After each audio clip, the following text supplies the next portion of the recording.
You've reached Frank with Lightning Force Productions, and today I'm going to show you how to access the logic board on a 27-inch all-in-one HP computer.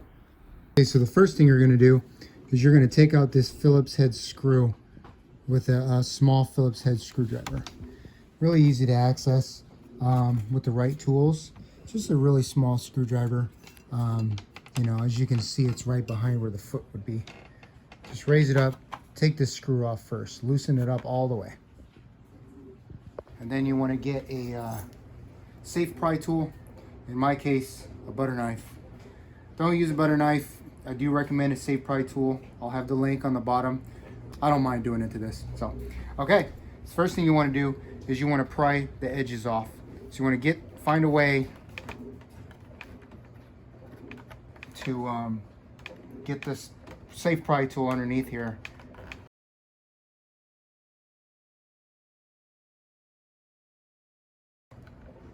Work its way this way so that it comes out, you know, kind of like pries this direction so that the clips come off. Same thing with the rest of the computer. So it's kind of hard. It's not easy because you can pull really hard and you can break some stuff. It's on there really good. It'll never come off yet like this, no matter how much you pry around the edges, and I'll show you why. But basically, you want to do the same thing around this edge as well. And just be very careful because there's electronic components on the edges. Once you've done that, then you want to just go ahead and lift this up. And as you can see, it's still a little bit hard, but you can kind of see how this is going. There, look at that. And lower the foot. And now everything's out of your way. So everything is actually right here where you can have access, even the hard drive. Hard drive is the easiest to access. All right, so what I'm going to do now is I'm going to get a small Phillips head screwdriver and start disconnecting the rest of the cover back here.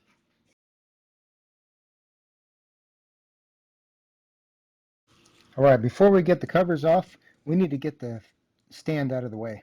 That thing will not allow you to get the covers off. So let's go ahead and get our Phillips head screwdriver and get started. There's only 4 screws holding this stand, as you can see. So we're just going to get them out of the way and we'll be finished.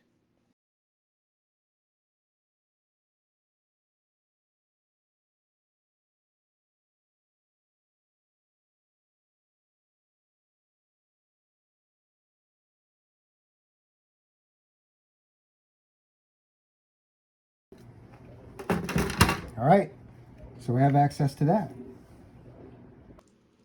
All right, now we're just going to go ahead and start removing the cover so we have access to everything.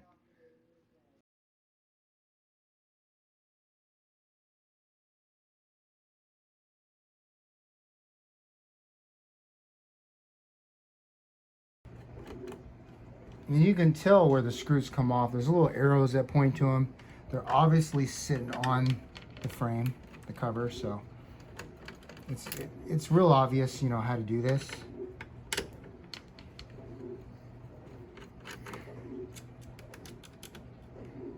Let's see, we have one more here.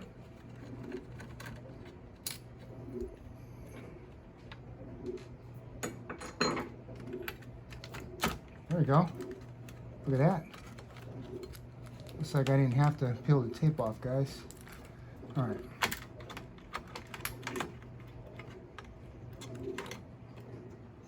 There we go. Wow, this thing is really user-friendly, isn't it?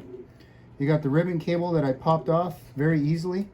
So let's not forget to plug that back in. The way it plugs in is it just sits like so and then clips right here. That's it.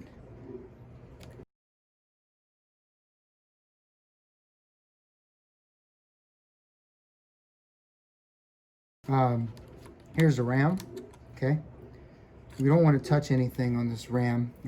Any moisture it gets on there can damage it. Looks like there's really not a lot of RAM in this thing. You got 2 RAM slots. There's only 1 RAM stick. It's 8 gigabytes. I like 16 minimum in my computers. That might be okay for today's standards, but yeah. So I put that back in. I can dust that out with my can of air later. Now this is the CMOS battery, which is CR2032. It's the same battery that's on any standard motherboard, right? So we basically just want to take this off by pushing this clip right here. Comes up, same way it's always been for a long time.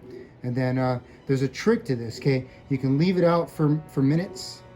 You know, some people say 3, some say 5 or 10. Or you can just flip it over and put it in backwards.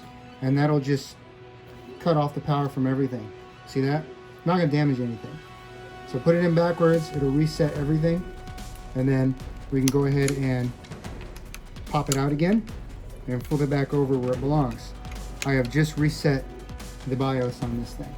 This is the CPU, the heat sink that's on top of the CPU.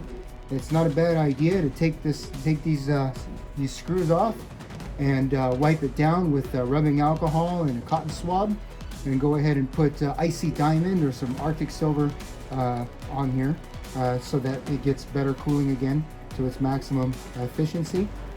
This is the hard drive serial ATA connector, which is standard for many years now. You can put a solid state in here and make this thing really fast. So yeah, it'd be easy to mod this computer. So much fun, right? And that's how you completely disassemble an HP 27-inch XA0022DS all-in-one PC or similar. My name is Frank with Lightning Force Production. Thank you for watching. Have a nice day.